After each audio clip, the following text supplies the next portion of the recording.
Growing up in the early 1990s in a sleepy Missouri town, summers felt endless and boring. My crew of 6 friends and I were always searching for something to break the monotony of our small-town existence. We were all around 16, that restless age where danger feels like adventure rather than stupidity. It was late July when Marcus, the unofficial leader of our group, heard about the old Riverside Sanitarium from his older brother. The place had been abandoned since the mid-1970s, when the state shut it down following some scandal nobody really talked about openly. It sat about 3 miles outside town, hidden behind a wall of overgrown pine trees and rusted chain-link fencing. The sanitarium had this reputation, Local legends claimed it was haunted, that patients had died under mysterious circumstances, that strange lights could still be seen in the windows at night. Most adults just told us to stay away, which of course made it infinitely more appealing to a bunch of teenage boys with nothing better to do. We decided to check it out on a Saturday afternoon. The 6 of us piled into Marcus's beat-up Chevy and drove down the old county road until we found the overgrown entrance. The gate was padlocked, but the fence had been cut years ago by other trespassers. We squeezed through the gap and hiked up the winding dirt path that led to the main building. The Riverside Sanitarium was massive, a 4-story brick monstrosity with Gothic arches and tall, narrow windows. Most of the glass was broken, and ivy crawled up the walls like green fingers. The whole place felt wrong somehow, even in broad daylight. There was this oppressive silence, as if the building itself was holding its breath. We entered through a side door that had been pried open long ago. Inside, the hallway stretched endlessly in both directions, lined with doors that led to former patient rooms. The walls were covered in peeling paint and graffiti left by previous explorers. The air smelled of mold, decay, and something else I couldn't quite identify. Something sweet and sickly. We split up to explore more ground. Marcus and Tommy headed to the basement. Jake and Chris went upstairs, while my best friend Derek and I decided to investigate the administrative wing on the ground floor. We found offices with old filing cabinets still filled with patient records from decades past. Some of the files were scattered across the floor, and I couldn't help but read a few. The treatments described were barbaric. Experimental drugs, electroshock therapy, procedures that sounded more like torture than medicine. Derek called me over to a room at the end of the hallway. It was different from the others, larger, with strange metal fixtures bolted to the floor and walls. Dark stains covered the concrete, stains that looked suspiciously like dried blood. "Dude, this place is seriously messed up," Derek whispered, his voice echoing in the empty room. That's when we heard the sound, a low, rhythmic tapping coming from somewhere deeper in the building. Tap, tap, tap, like someone striking metal against stone. Derek and I looked at each other, both thinking the same thing. One of our friends was messing with us. But the sound continued, steady and deliberate, coming from a direction where none of our group had gone. We followed the sound down a corridor we hadn't explored yet. The tapping grew louder as we walked, echoing off the walls in an unsettling rhythm. The hallway ended at a heavy metal door marked "Authorized Personnel Only." The door was slightly ajar, and the tapping was definitely coming from behind it. Derek pushed the door open slowly. Beyond it was a staircase leading down into complete darkness. The tapping stopped abruptly, replaced by an oppressive silence that made my skin crawl. We called out to our friends, but got no response. Against every instinct screaming at me to turn around, we descended the stairs. The basement was a maze of narrow corridors and small rooms. Our flashlight beam revealed padded cells with heavy metal doors, some still locked from the outside. In one room, we found restraints still attached to a rusted bed frame. The sweet, sickly smell was stronger down here, almost overwhelming. We were examining one of the cells when we heard footsteps above us, slow, deliberate steps that definitely didn't belong to any of our friends. The steps were too heavy, too purposeful. Derek grabbed my arm, and we both froze, listening. The footsteps moved directly over our heads, following the same path we had taken through the building. "We need to get out of here," Derek whispered, but I was already moving toward the stairs. We climbed as quietly as possible, but the old wooden steps creaked under our weight. When we reached the ground floor, the footsteps had stopped. The main hallway was empty, bathed in the golden light of late afternoon streaming through broken windows. We called out from Marcus, Tommy, Jake, and Chris, but our voices just echoed back at us. The building felt different now, more oppressive, more alive somehow. Shadows seemed to move in our peripheral vision, and every small sound made us jump. We found our friends in the main lobby, all of them looking pale and shaken. "We need to leave right now," Marcus said, his usual cocky demeanor completely gone. "Something's not right about this place." Tommy nodded frantically. "We were upstairs, and we heard someone walking around down here, but when we came to check, there was nobody. Then all the doors on the second floor started slamming shut, one after another, like someone was walking down the hallway closing them." Jake added, "And we found something in one of the patient rooms, fresh cigarette butts, still warm. Someone's been here recently, and I don't think they left." We didn't need any more convincing. We practically ran out of that building and back through the woods to Marcus's truck.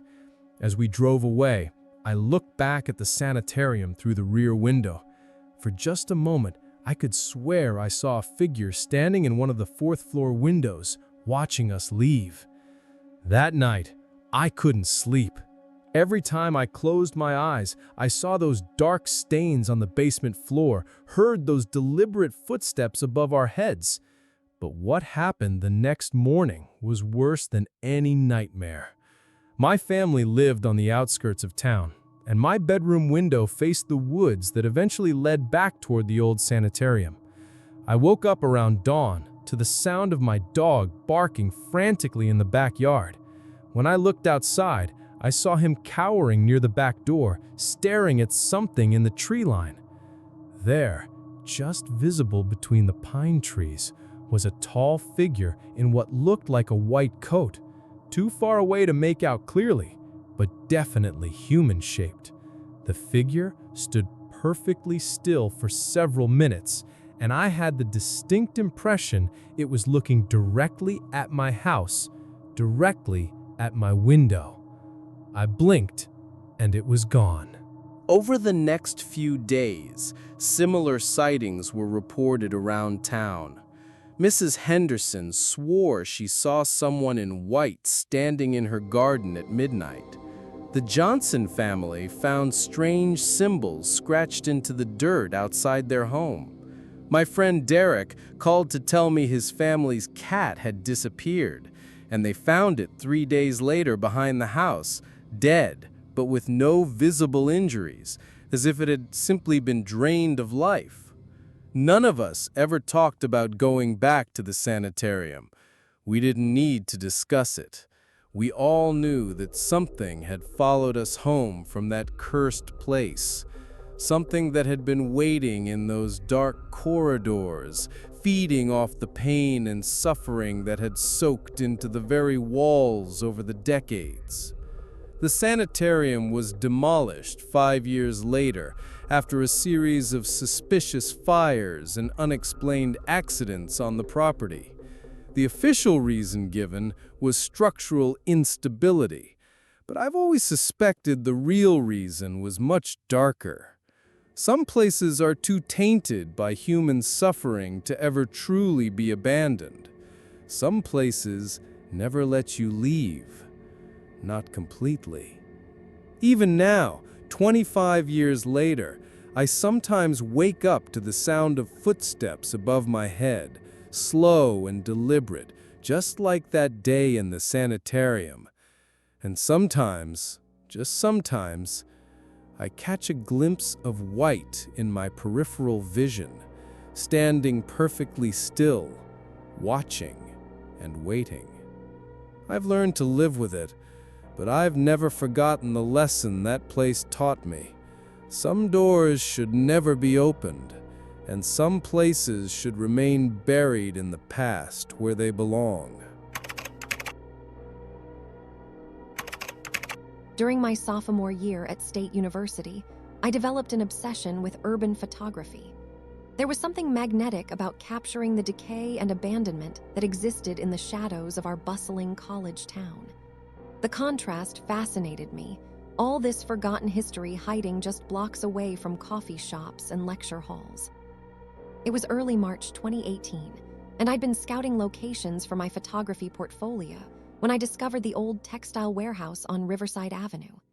The building stood like a concrete monument to industrial decline, wedged between two modern apartment complexes that housed graduate students.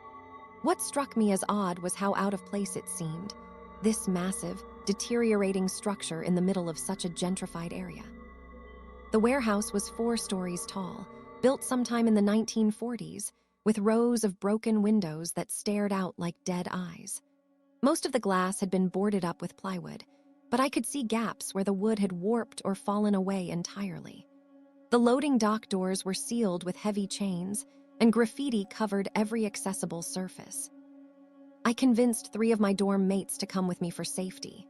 There was Jessica, my roommate and photography partner, Miguel, who was always up for adventure, and Sarah, who was studying criminal justice and claimed she wanted to understand how squatters operated. We planned to go on a Thursday night when foot traffic would be minimal.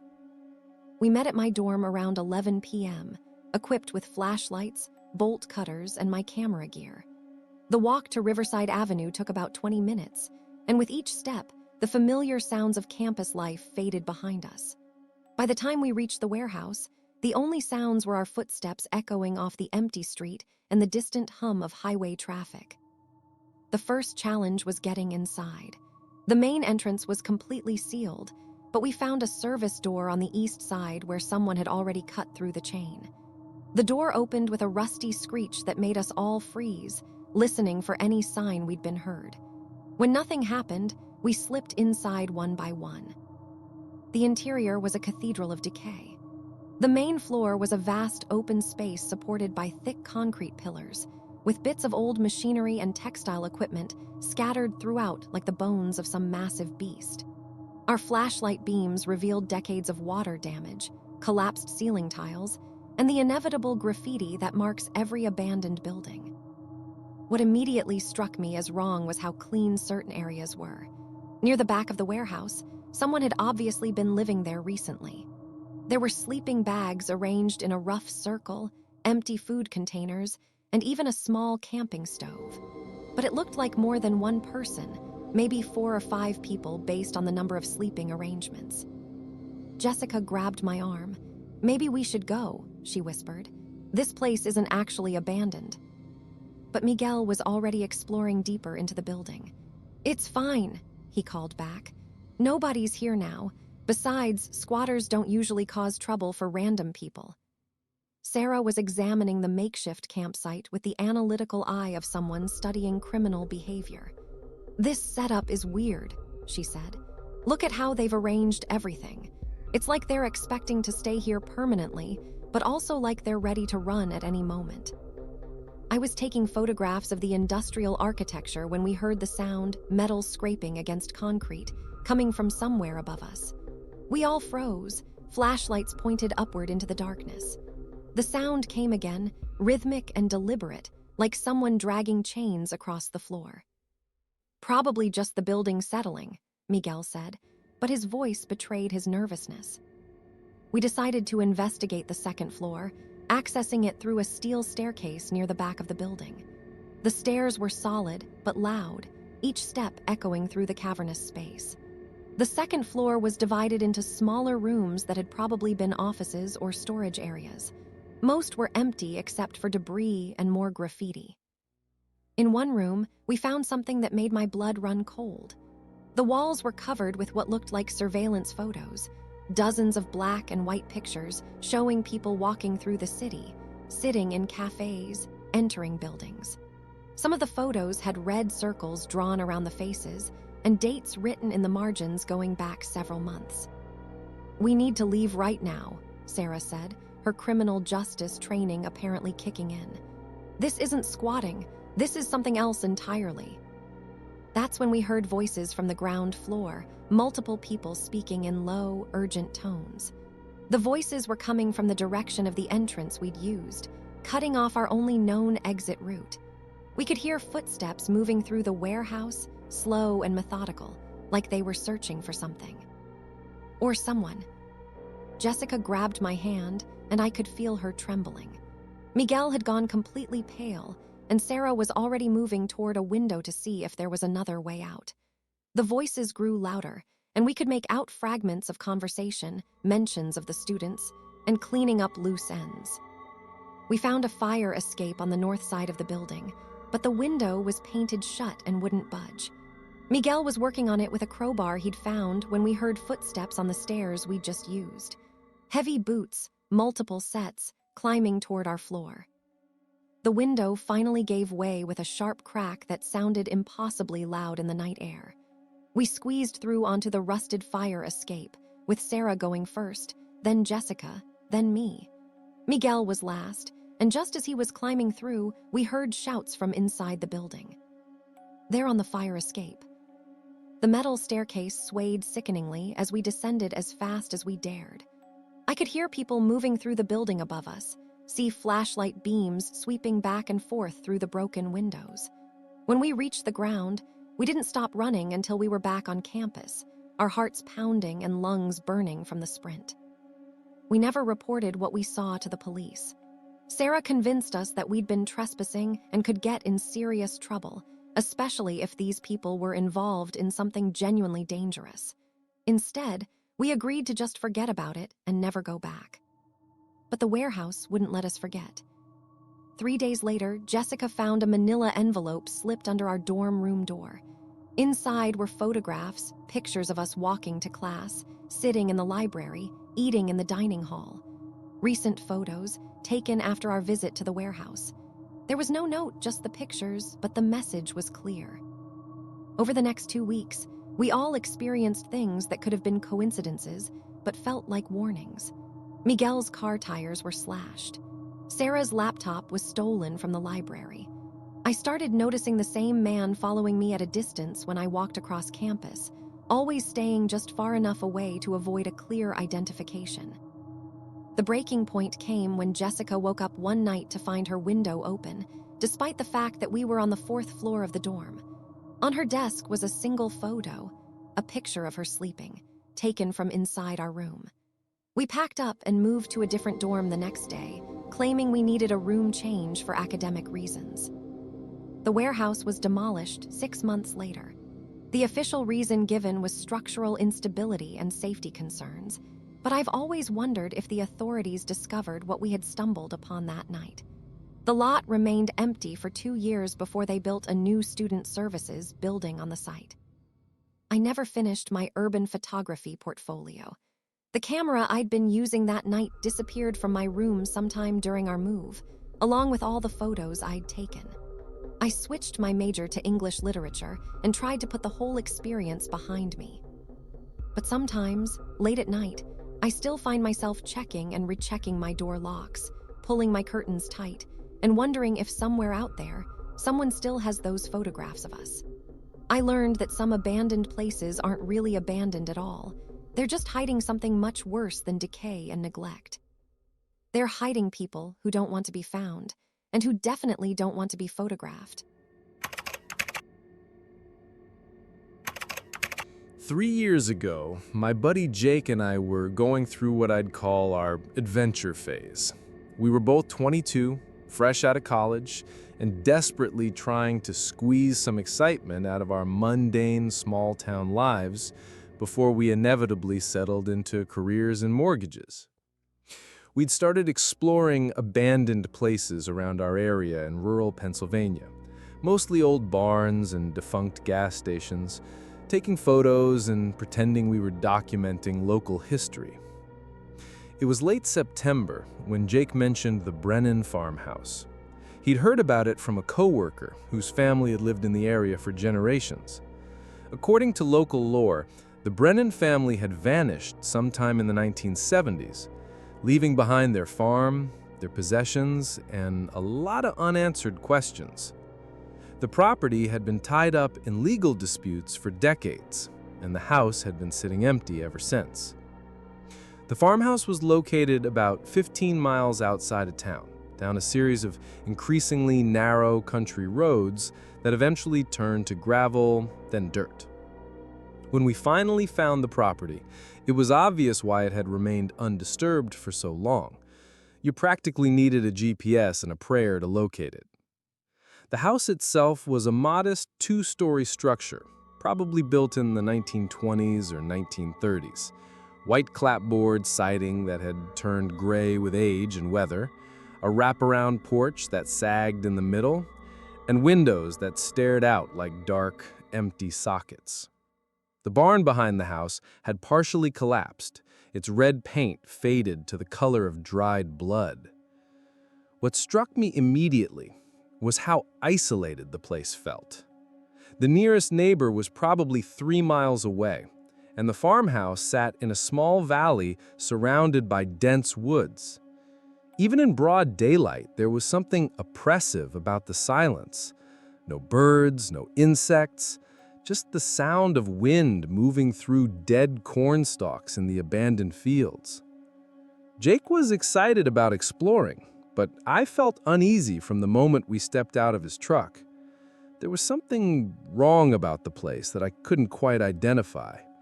The house looked abandoned, but it also looked like someone might come home at any moment.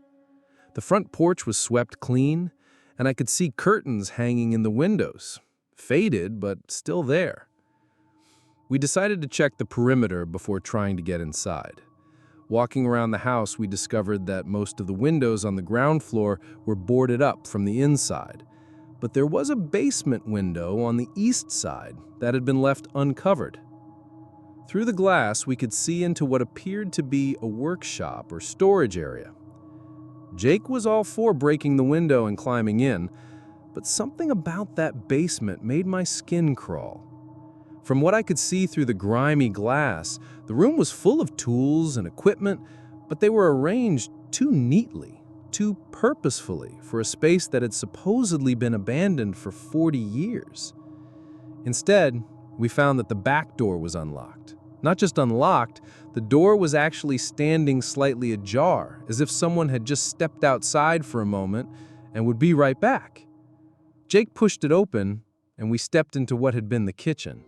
The interior of the farmhouse was a time capsule. Everything was exactly as the Brennan family had left it decades ago. Dishes were still in the sink, though they'd long since developed a coating of dust and grime. A calendar on the wall showed July 1974, and there was still food in the pantry. Canned goods with labels I didn't recognize, and boxes of cereal that had probably turned to powder. But what bothered me most was how clean everything was. Not clean like someone had been maintaining it, but clean like time had stopped. There should have been more dust, more decay, more signs of weather and rodent damage. Instead, the house felt preserved, like it was waiting for something.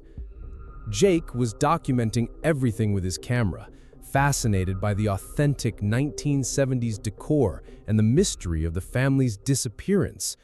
I was more focused on the little details that seemed wrong.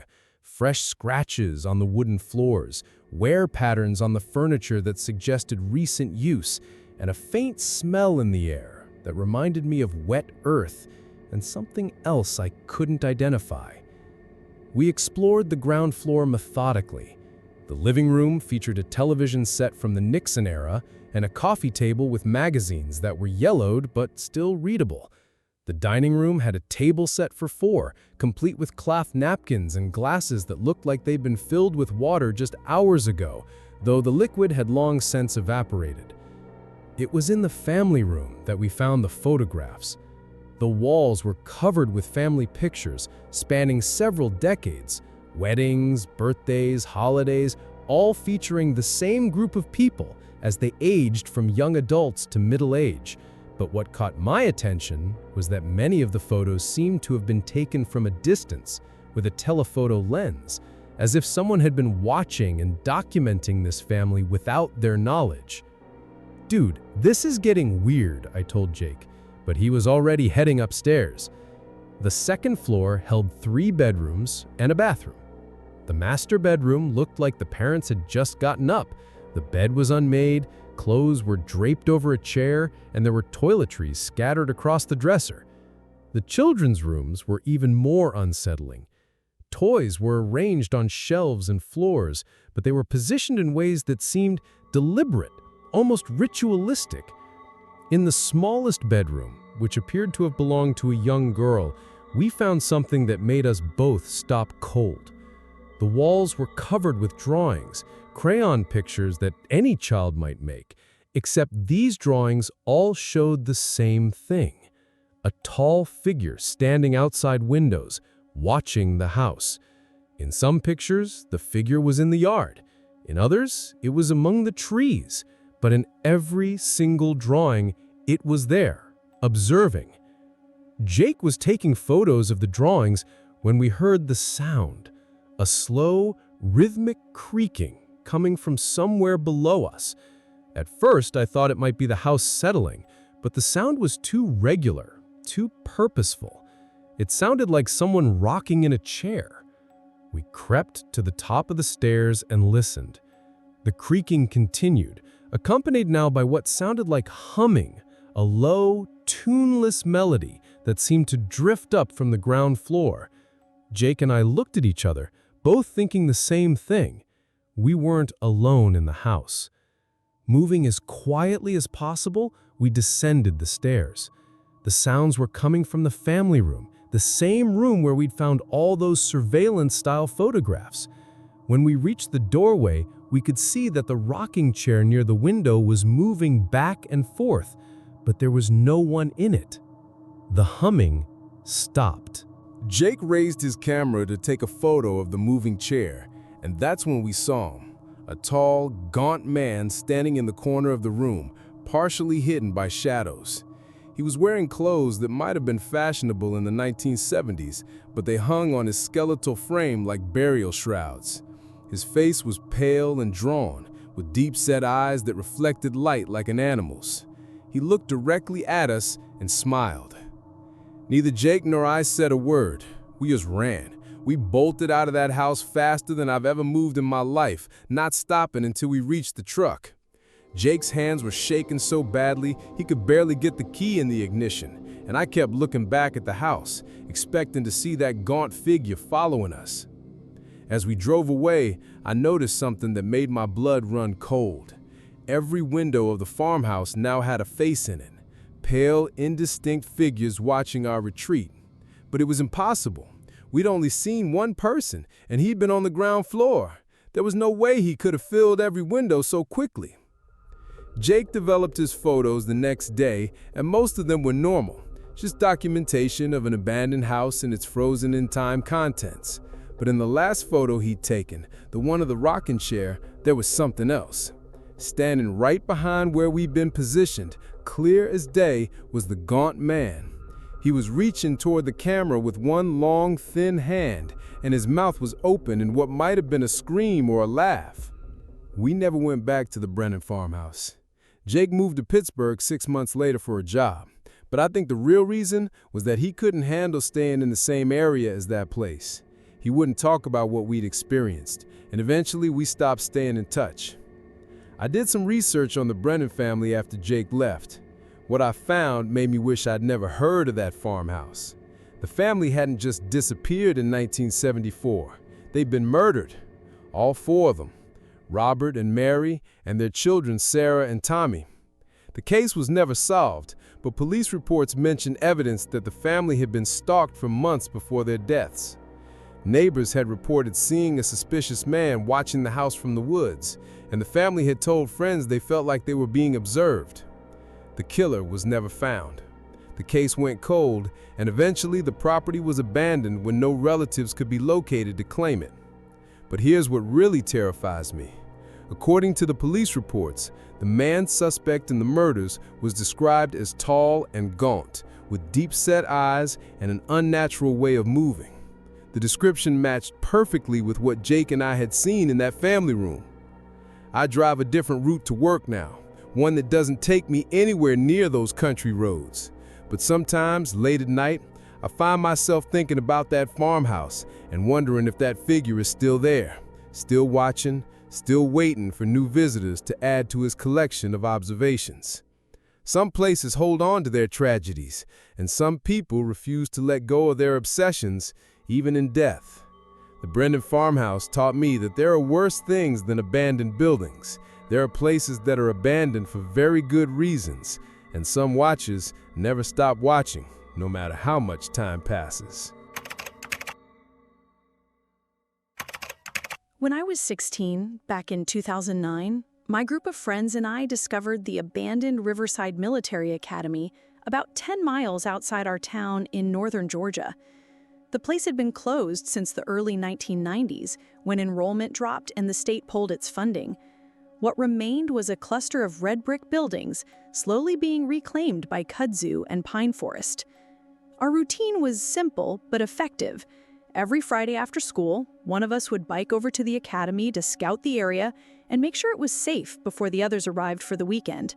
The buildings had attracted their share of vagrants and drug users over the years, and we'd learned to be cautious after finding used needles and makeshift camps in some of the dormitory rooms.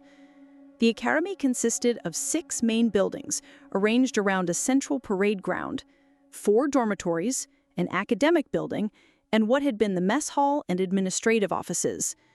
Most of the windows were boarded up, but we'd found several ways inside over the months we'd been exploring there.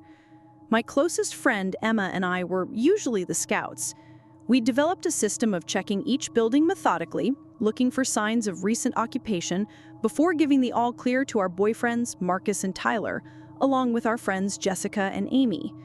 The 6 of us had been exploring abandoned places together since freshman year, and the academy had become our regular hangout. It was late October when we discovered the restricted area. Emma and I were doing our usual Friday reconnaissance when we noticed something we'd somehow missed in all our previous visits.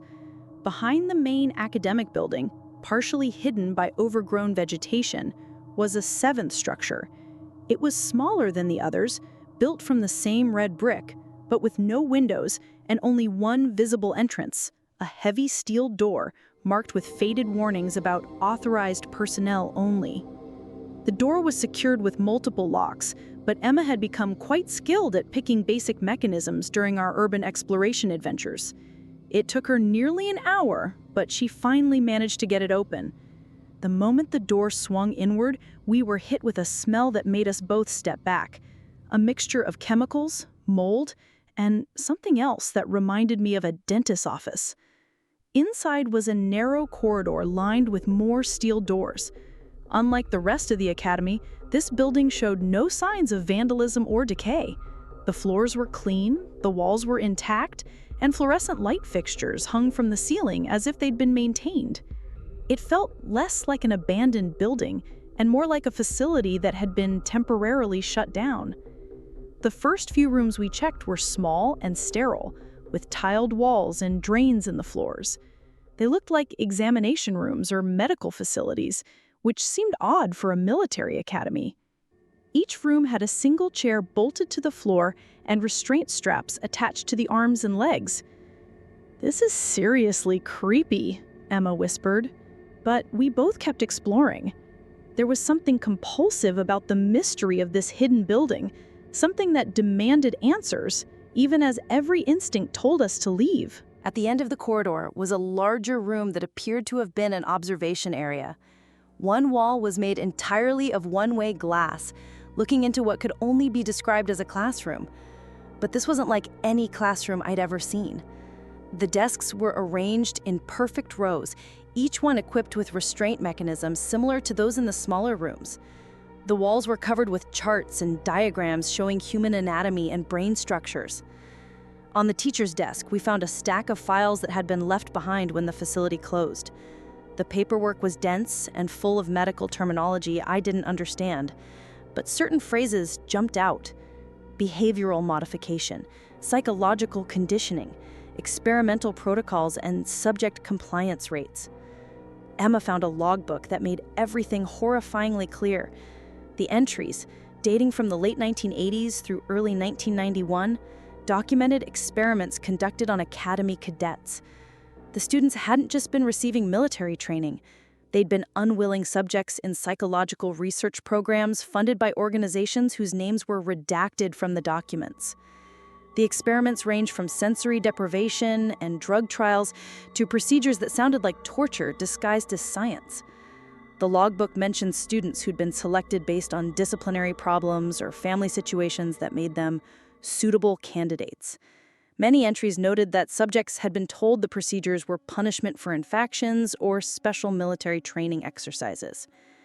Emma said, her voice shaking as she read over my shoulder, "This isn't just abandoned. This is evidence of crimes." But I was transfixed by the final entries in the logbook. They described an escalation in the experiments, mentioning that several subjects had died during procedures and that their deaths had been covered up as training accidents or suicides. The last entry, dated March 15th, 1991, simply said, "Project terminated. Facility to be sealed. All records to be destroyed per Protocol 7. That's when we heard voices coming from the corridor behind us. Male voices, speaking in low, professional tones about containment procedures and evidence assessment. Em and I looked at each other in panic. We were trapped in a windowless room at the end of a corridor with only one exit, and that exit was now blocked by people who clearly didn't want this place discovered. We could hear footsteps moving through the building, checking each room systematically. The voices were getting closer, and we could make out fragments of conversation about security breach and witnesses.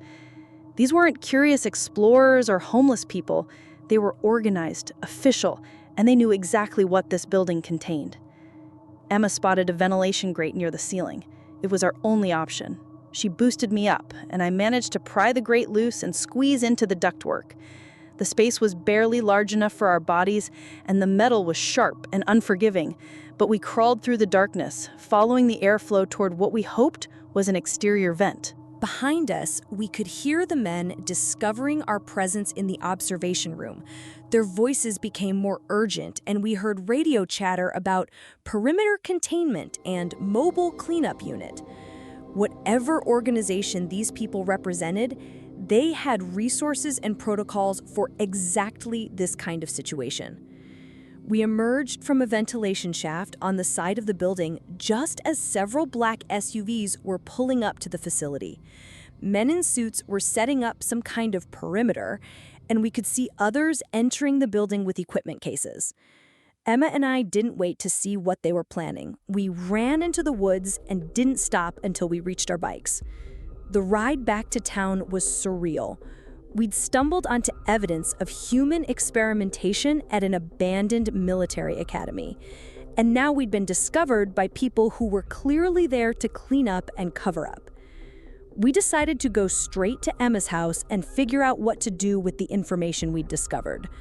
But when we arrived at Emma's neighborhood, there was already a black sedan parked across the street from her house. We rode past without stopping and went to my place instead, only to find a similar car in my driveway. My parents were standing on the front porch with two men in dark suits, and I could see my mother crying. Emma and I ditched our bikes and walked to the local McDonald's, the only public place we could think of where we might be safe. We called Marcus from the payphone and told him to meet us there, but not to go home first. When he arrived an hour later, he was pale and shaking. "There were people at my house asking about you two," he said. "Official-looking people with badges. They wanted to know where you'd been today and whether you'd been exploring abandoned buildings. My parents told them I was at basketball practice, but they left a business card and said they needed to speak with me urgently." We realized that somehow these people had identified all of us, whether through surveillance or records of our previous visits to the academy. They knew exactly who we were and where to find us. We were teenagers who'd stumbled onto something massive, and now we were being hunted by people with the resources and authority to make problems disappear. Emma's idea was to go public, call the local news, contact the police, post everything online. But Marcus pointed out that we had no proof.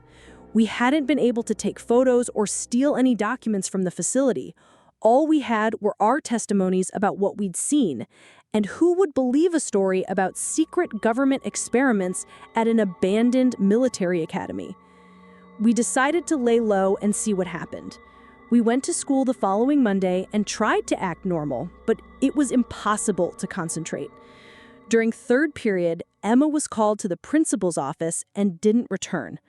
Marcus was pulled from lunch for what they said was a routine interview with school counselors. By the end of the day, Jessica and Amy had both been removed from classes for family emergencies. I made it through the entire school day, but when I got home, my parents were waiting with the same two men in suits I'd seen on the porch Friday night. They introduced themselves as investigators working on national security matters and explained that I'd been seen trespassing on federal property. The conversation was polite, but terrifying.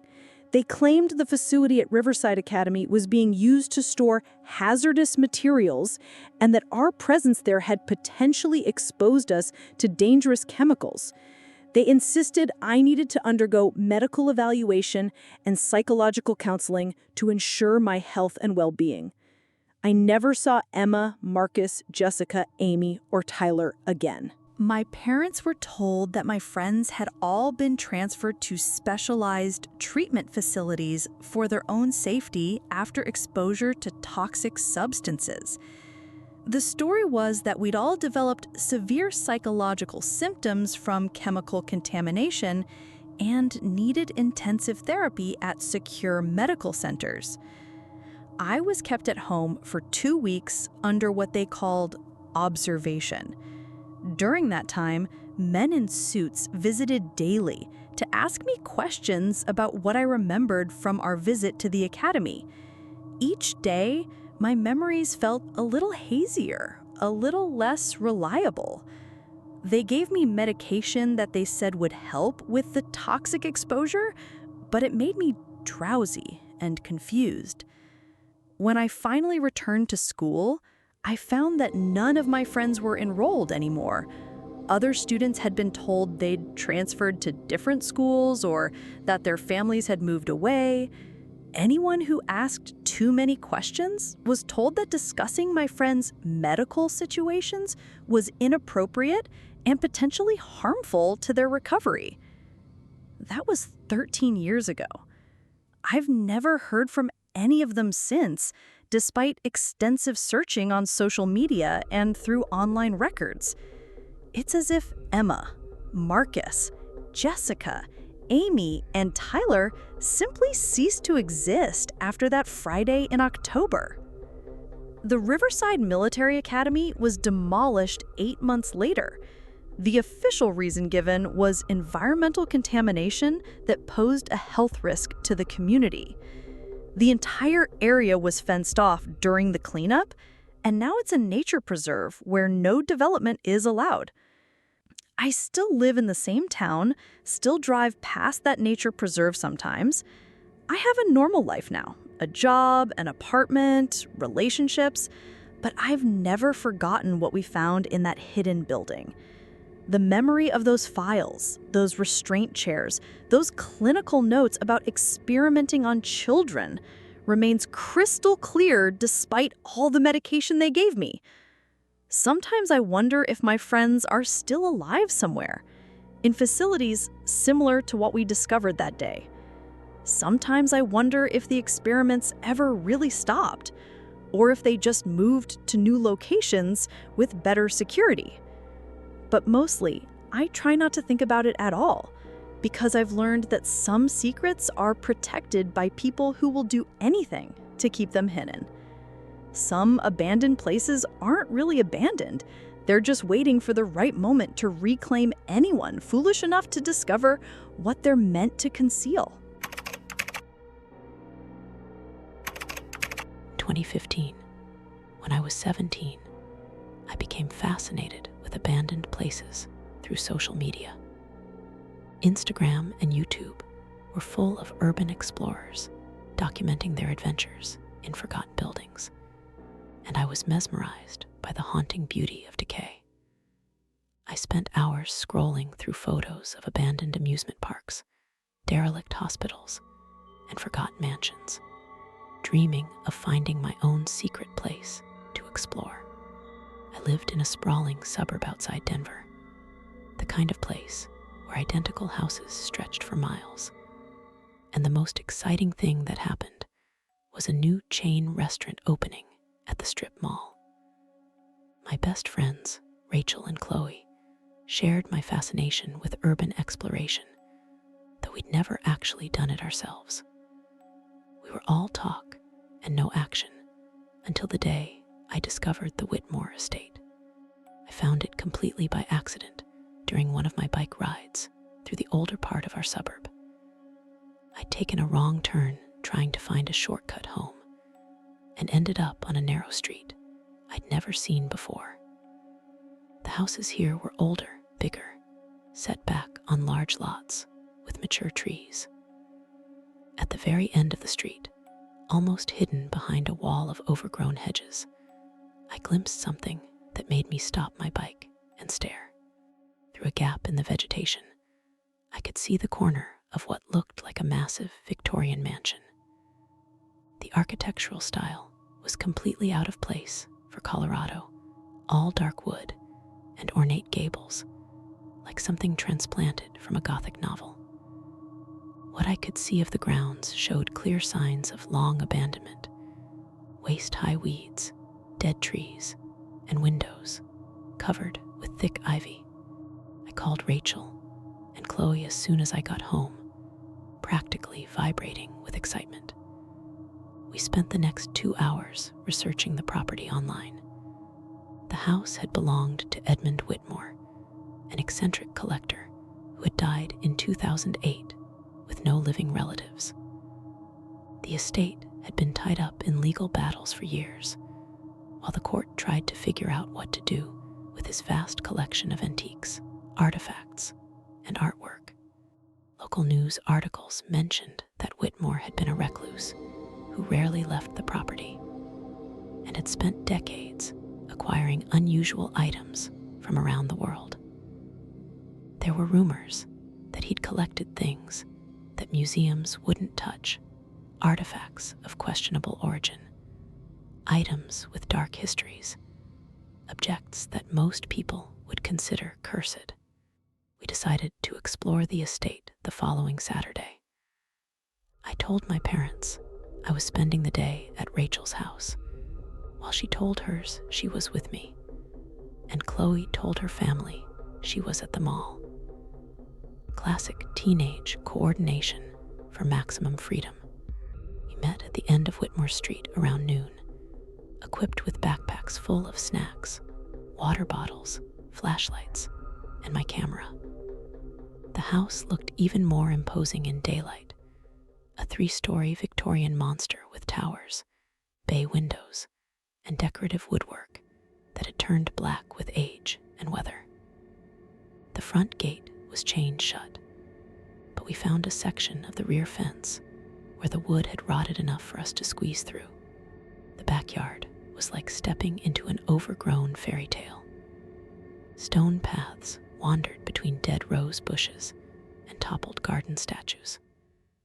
A greenhouse sat in one corner, its glass panels mostly shattered, with exotic plants growing wild inside and spilling out through the broken walls.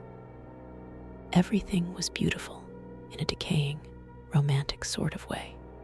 The back door was locked, but several ground floor windows had been left unlatched.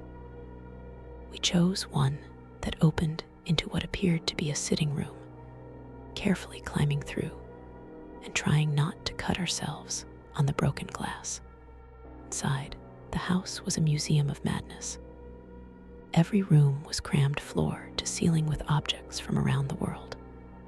African masks stared down from the walls, their their carved faces seeming to follow us as we moved. Ancient weapons hung in crossed patterns, their blades still sharp despite their age. Shelves groaned under the weight of books, pottery, jewelry, and items I couldn't even identify. But it was the dolls that bothered me most.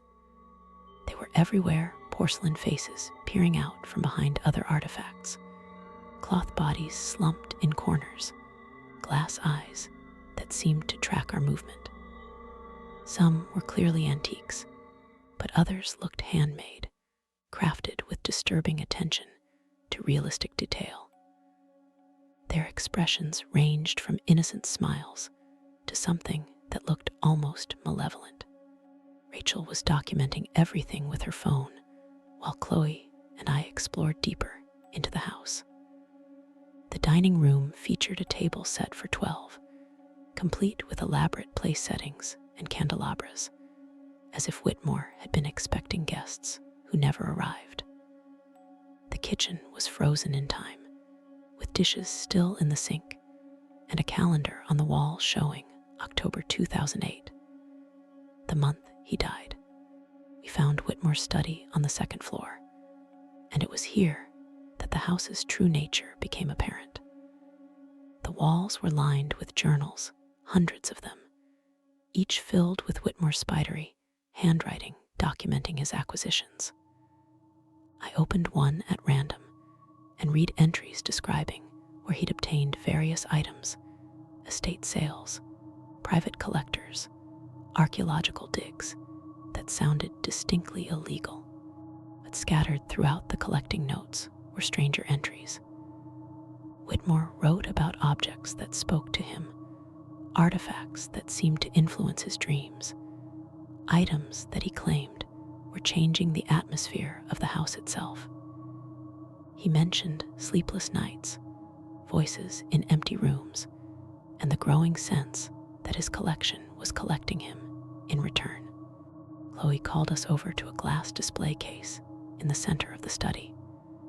Inside was a collection of what looked like ancient jewelry, necklaces, rings, and bracelets made from materials I didn't recognize. The metal had an oily, iridescent quality that seemed to shift colors as we moved around the case. Each piece was labeled with a small card describing its origin, and every single one mentioned death or tragedy in its history. "This is seriously creepy," Rachel said, lowering her phone. "I think we should go." But I was fascinated. This wasn't just urban exploration anymore.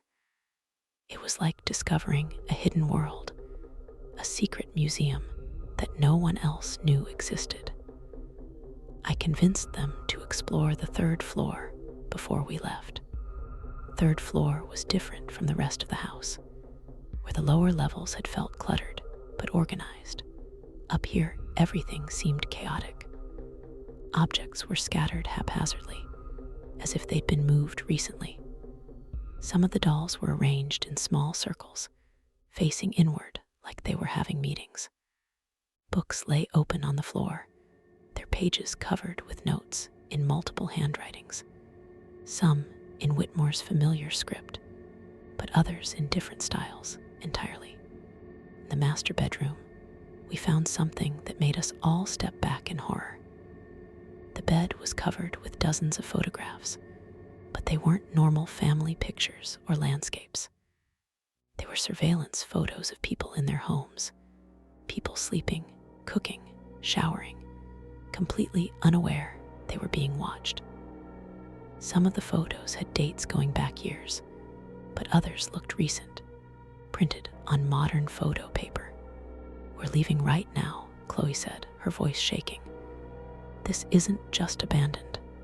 Someone's been here." That's when we heard the front door slam shut. The sound echoed through the house like a gunshot. We froze, listening for footsteps or voices, but heard only silence. Rachel grabbed my arm so tightly it hurt, and I could see the panic in Chloe's eyes. We were 3 floors up with only one staircase leading down, and now someone or something was between us and our escape route. We crept to the top of the stairs and peered down into the darkness of the second floor. The afternoon light that had been streaming through the windows seemed dimmer now, as if clouds had covered the sun. But it wasn't clouds. As we watched, we could see shadows moving through the rooms below, shadows that didn't correspond to any visible figures casting them. The temperature in the house began to drop noticeably. Our breath started misting in the suddenly cold air, and I could hear Chloe's teeth chattering behind me. The shadows on the walls seemed to be reaching upward, stretching toward the third floor like dark fingers trying to grab us. Then we heard the voices. Not human voices, but whispers that seemed to come from the walls themselves, speaking in languages I didn't recognize. The sound grew louder, more insistent, and I had the overwhelming sensation that the house itself was waking up, becoming aware of our presence. The dolls in the bedroom behind us began to move. Not walking or anything dramatic like that, but small movements, heads turning slightly, glass eyes blinking, porcelain hands flexing.